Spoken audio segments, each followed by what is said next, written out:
Good morning, सत श्री अकाल, नमस्कार, आदाब दोस्तों। एक बहुत ही इंटरेस्टिंग सा टॉपिक, क्या हार्ट फेलियर के 3 बहुत मुख्य लक्षण, मतलब क्या 3 सिम्टम होते हैं हार्ट फेलियर के, हमारे दिल का दौरा पड़ने के, जिसको हम हार्ट फेलियर कहते हैं। तो सबसे पहले एक बात जाननी ज़रूरी है कि हार्ट अटैक और हार्ट फेलियर 2 अलग अलग चीज़ें हैं।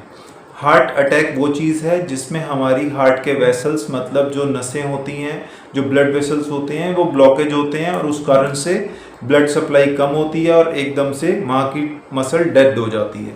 और हार्ट फेलियर वो चीज़ है जिसमें हमारी हार्ट की मसल, मायोकार्डियम वीक होने लगती है और हार्ट का साइज भी साथ में एनलार्ज होने लगता है।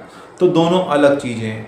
तो यूजुअली हार्ट अटैक जो होता है वो पहले सिम्टम्स के साथ आता है। उसमें चेस्ट पेन रहती है, पेशेंट एक्सरसाइज करते हुए एकदम से वीकनेस फील करने लगते हैं, फेंटिंग हो जाती है, नोजिया होता है, एकदम से उल्टी होती है, सडन बीपी शूट करता है। तो ये सारे प्रीसीडिंग हमारे चेस्ट पेन वाले जो फीचर्स होते हैं वो हार्ट अटैक के साथ आते हैं ज़्यादातर केसेस में। लेकिन हार्ट फेलियर में 3 कौन से सिम्टम्स हैं जिसमें आपको थोड़ा अलर्ट होना चाहिए और इन्वेस्टिगेट कराना ज़रूरी है। कौन सा इन्वेस्टिगेट कराने हैं वो भी मैं बात करूंगा। पहली चीज, सिम्टम्स के बारे में बात करते हैं। 3 मुख्य लक्षण, 3 मेजर सिम्टम हार्ट फेलियर के। सबसे पहला, ब्रीदिंग डिफिकल्टी, मतलब सांस लेने में दिक्कत होना। पेशेंट को सांस लेने में तकलीफ होती है और वो सांस उसका जब वो लेटा होता है तो ज़्यादा होता है, लेट के बैठता है तो बेटर होने लगता है। तो जिसको हम कहते हैं कि जब पेशेंट ऑर्थोपनिया, मतलब एक चीज़ ऐसी है कि रेस्ट पे ज़्यादा हो रहा है, खड़ा हुआ कम होने लगा, सांस कम फूलने लगा।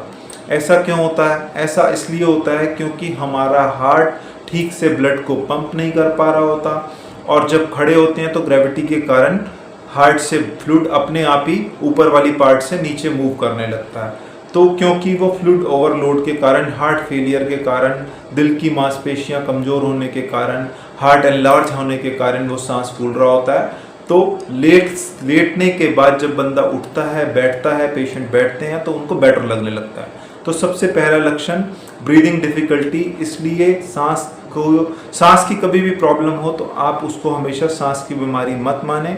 स्पेशली अगर किसी को बीपी हाई की प्रॉब्लम है, हाइपरटेंशन की प्रॉब्लम है, तो उनमें cardiac failure, heart failure common चीज़ है। दूसरा सिम्टम, फैटीग, वीकनेस, थकावट, एक्सरसाइज ना कर पाना, इनएबिलिटी टू डू एक्सरसाइज। तो ये सब मतलब बहुत ज़्यादा कमजोरी लगना, क्योंकि हार्ट ठीक से ब्लड को पंप नहीं कर पा रहा होता, हार्ट की मसल वीक हुई होती है, तो पेशेंट की ठीक से ऑक्सीजन सप्लाई नहीं हो रही होती, ब्लड सप्लाई ठीक नहीं हो रही होती, तो पेशेंट को थकावट रहती है, वीकनेस रहती है। दूसरा सिम्टम। तीसरा सिम्टम, हाथों पैरों में सूजन आना।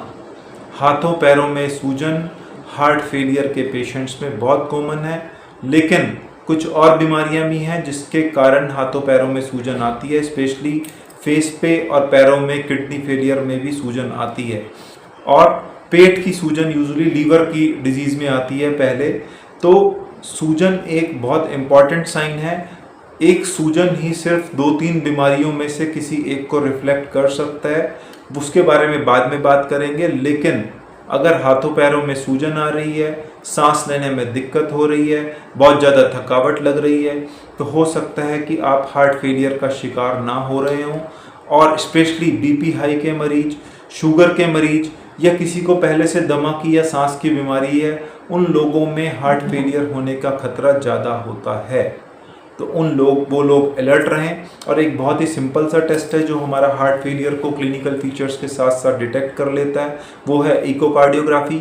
इकोकार्डियोग्राफी हमारे हार्ट की कितनी पंपिंग कैपेसिटी है, क्या इजेक्शन फ्रैक्शन है, कितनी मांसपेशियां वीक हुई हैं, उसके बारे में बहुत अच्छी नॉलेज दे देता है। और एक बेसिक जो हमारा हार्ट के वेसल्स का टेस्ट है वो इलेक्ट्रोकार्डियोग्राम, जिसको हम ईसीजी कहते हैं।